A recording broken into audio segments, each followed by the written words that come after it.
En este video vamos a hablar de cómo se lee, es decir, vamos a hablar de teoría y crítica literaria para saber cómo entender un texto y todas sus partes. Pero para hacerlo comprensible hemos tomado un texto simple que todo el mundo conocemos, de hecho es el texto más antiguo del mundo y es el cuento de la Caperucita Roja. Tendríamos que hacer una distinción básica que tomamos de la página Literarizomnia, en donde se habla de los métodos de crítica literaria en tres modalidades: inmanentes, trascendentes e integradores.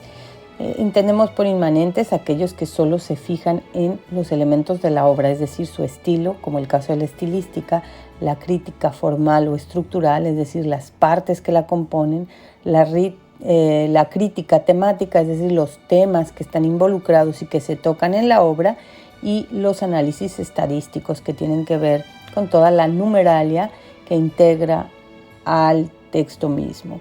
Después, en los métodos trascendentales, hablamos de la psicocrítica, que ya explicaremos, la sociocrítica, que son teorías que toman en cuenta la mente humana y la sociedad, la estética de la recepción, que nos habla del lector como eje central, la hermenéutica, que tiene que ver con la interpretación, y la crítica simbólica. No tocaremos todas estas críticas, pero hablaremos de los métodos básicos de análisis. Y los integrados, que nos hablan de la semiótica, que tiene que ver con el estudio de los signos y los símbolos, la pragmática, que tiene que ver con la forma en la que la obra impacta en términos reales al mundo social, digamos, la retórica, que es el uso de las figuras y los elementos del lenguaje, y la lingüística del texto. Todo esto integra varios elementos de las corrientes antes explicadas o simplemente mencionadas. Comencemos por hablar del romanticismo, y sabemos que es una corriente del pensamiento que sitúa al individuo como problema central del conocimiento y se revela contra los grandes dogmas. Nace después de la Revolución Francesa y está ligada con la decadencia del sistema nobiliario y el triunfo de la ideología liberal. Niega que el arte deba obedecer a normas establecidas a priori, pero hace de su centro al autor. Y por tanto se hace preguntas de tipo como la siguiente: ¿existen elementos de la vida de, por ejemplo, Charles Perrault, en el caso de que la caperucita que eligiéramos fuera esa, que sean relevantes para el análisis del cuento? ¿Son los personajes y eventos del cuento reflejos de la vida del autor? ¿El tratamiento es realista o fantástico? ¿Cómo crees que los valores del autor se traslucen en el cuento? Así nos aproximaríamos a la obra desde el romanticismo. Los formalistas, por ejemplo, asumen otra actitud, y es el estudio del arte a través del análisis de la comparación de la forma y el estilo. Se incluye en él hechos como los objetos y el aspecto visual, y en este caso de la literatura, los elementos que la componen. Asimismo, hablaríamos de preguntas como cómo refuerza el sentido el cuento los elementos literarios tales como argumento, personajes, punto de vista, atmósfera, tono y narrador. Cómo se relacionan todos los elementos a la totalidad del cuento, cuál es el principio organizativo del cuento, cómo se unifica su estructura y qué temas se tratan, cómo se presentan estos temas. El formalismo, que después dará paso al estructuralismo, habla de toda la coherencia que hay entre los elementos internos de la obra y cómo funcionan o se influyen entre sí. Después hablamos de la psicología o psicocrítica, que es un método que surge obviamente del pensamiento freudiano y que está inspirado en el psicoanálisis y quiere extraer del texto temas relacionados con el subconsciente. Y así se haría preguntas del tipo: ¿cómo refleja el argumento la psicología del narrador? ¿Qué elementos de los estados emocionales se ven reflejados en el personaje del lobo y de la caperucita? ¿Qué tipo de personalidades representan? ¿El autor presenta consciente o inconscientemente elementos psicoanalíticos tales como sueños, represiones, deseos en este cuento? Eso sería básica. O los personajes, no necesariamente el autor, porque de hecho la obra no necesariamente está subordinada a su autor, pero se buscan los elementos psicoanalíticos que están presentes en el mismo. Después podemos hablar del historicismo. Y en esto nos preguntamos de qué modo el cuento representa la época y los valores en que se escribió.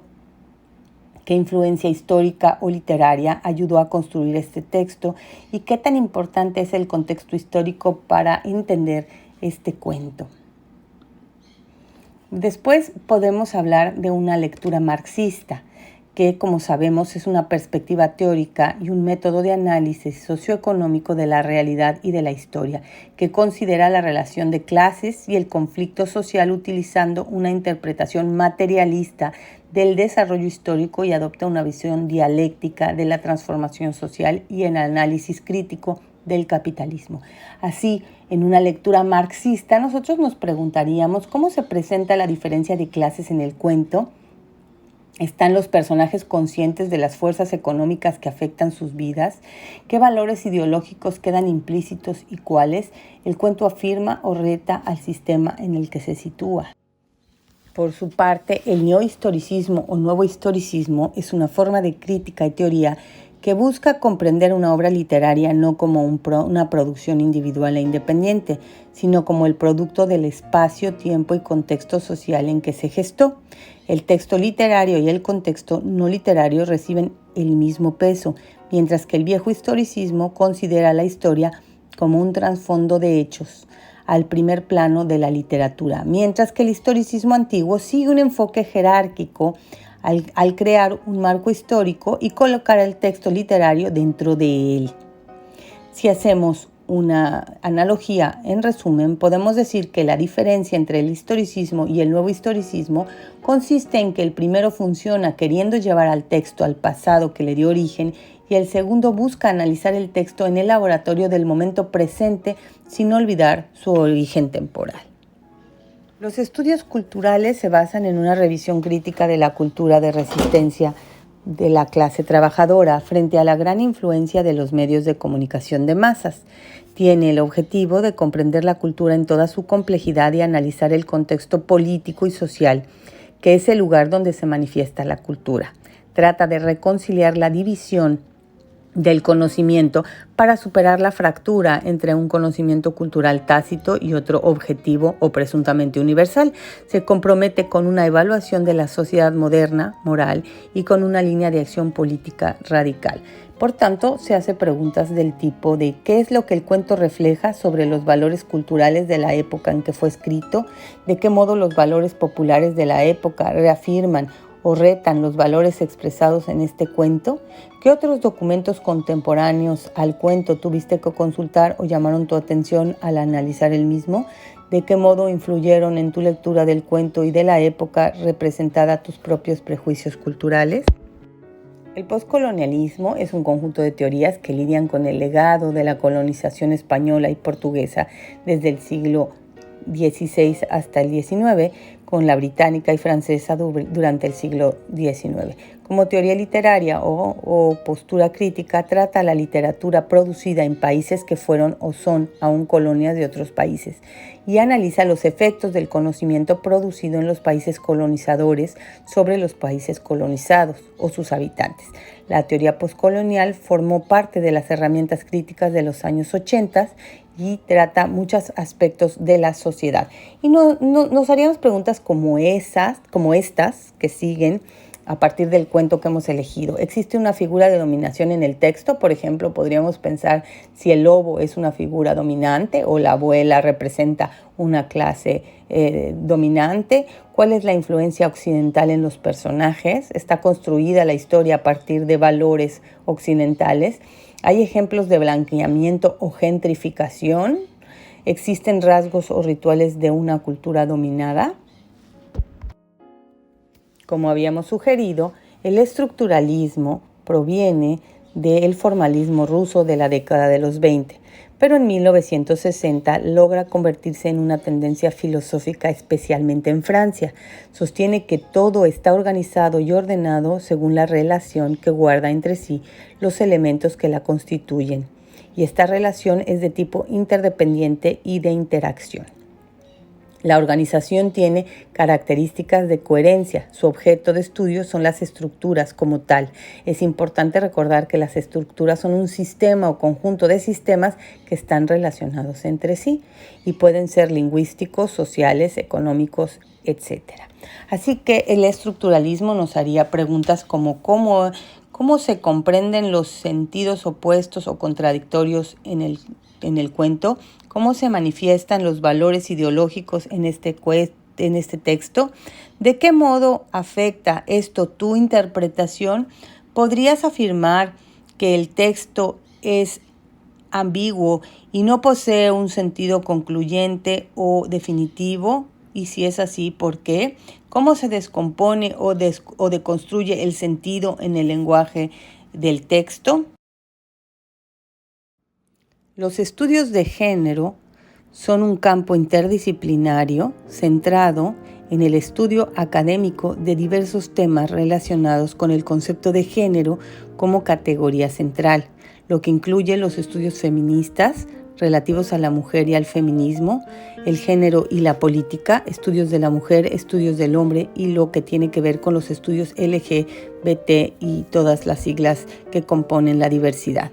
Y desde luego hablan del texto comparándolo con valores patriarcales tradicionales. Así que nos haríamos preguntas como ¿cómo se representa la vida de los personajes masculinos, por ejemplo el lobo o el leñador, y de los personajes femeninos, Caperucita, la abuela, la madre? ¿Cómo cumplen estos con su rol de género? ¿El sexo del autor se ve reflejado en el cuento? ¿Qué actitudes o eventos del cuento representan las relaciones homosexuales, heterosexuales o lésbicas? ¿Son estas relaciones fuentes de conflicto? ¿El cuento promueve de forma tradicional los roles femeninos, masculinos o introduce una mayor tolerancia hacia diversas formas y nuevos roles de expresión sexual? Los estudios mitológicos o la mitocrítica tienen como objetivo buscar estos rasgos míticos dentro de la obra, es decir, se ocupan del estudio de los mitos de diferentes culturas y su influencia en el texto literario. Esta metodología tiene como finalidad poner en relieve cómo los textos pueden adaptarse al universo narrado en un relato original e infundir nuevos enfoques. El mitema es su grado mínimo, designa una situación fundamental constitutiva de este mito. Por ejemplo, el mitema de la aventura o de la iniciación son motivos arquetípicos presentes en la mitología y que aparecen metamorfoseados o desplazados de alguna manera en los contenidos literarios y culturales. Entre ellos están, por ejemplo, el descenso al infierno, la prueba del laberinto en la que un héroe debe encontrar el camino a seguir un espacio inextricable, como el caso de Teseo, por ejemplo. Y nos haríamos preguntas de este tipo. ¿De qué modo el cuento te recuerda a otros en argumento, personajes, atmósferas o el uso simbólico? Se presentan elementos arquetípicos como viajes iniciáticos o conquistas, retornos, caminos del héroe, ¿no? El protagonista sufre una transformación, algo así como un movimiento de la inocencia a la experiencia que parece arquetípico. Se hace alusión a algún mito clásico o antiguo. Y por último abordamos la teoría de la recepción. Esta estética, a diferencia del estructuralismo, se centra en la interpretación del lector del texto, hace hincapié en el papel activo del receptor, que se convierte en el centro de los estudios que observan la importancia de las lecturas previas, por ejemplo, es decir, todo el bagaje cultural que tiene y ayuda al lector a interpretar al texto. La percepción del lector no pertenece a los estudios de tipo psicológico, sino que se puede analizar objetivamente a partir de las percepciones expectativas de este, que cambian según los momentos históricos. La interpretación depende de la reconstrucción de expectativas que se tienen de una obra. Es por eso que el horizonte de expectativas de una obra permite analizar su influencia en una audiencia determinada y se establece una diferencia llamada distancia estética entre las expectativas del público en el momento que aparece la obra. La reconstrucción del horizonte de expectativas permite analizar cómo se recibe la obra en un pasado y señala los cambios en la interpretación actual. La idea es que la obra deja de pertenecerle a su autor en el momento en que es publicada y cobra vida cada vez que un lector abre sus páginas y recorre sus palabras con la mirada.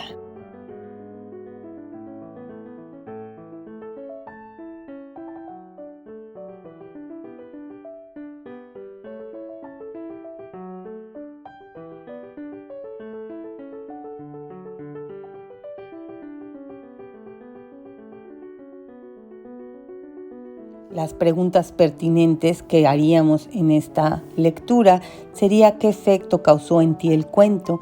¿Cómo afecta tu lectura tus propias expectativas, experiencias y prejuicios? ¿Qué tipo de lector implícito crees tú presupone el cuento? ¿Hasta qué punto te pareces o difieres de este lector ideal que ha sido concebido por el autor o que intuyes ha sido concebido por el autor? ¿La lectura de este cuento te causó el mismo efecto en la primera lectura que en una segunda? Bueno, como veremos, en nuestras clases adaptaremos un método de análisis que incluye varias herramientas y elementos de todas estas formas de aproximarnos al texto.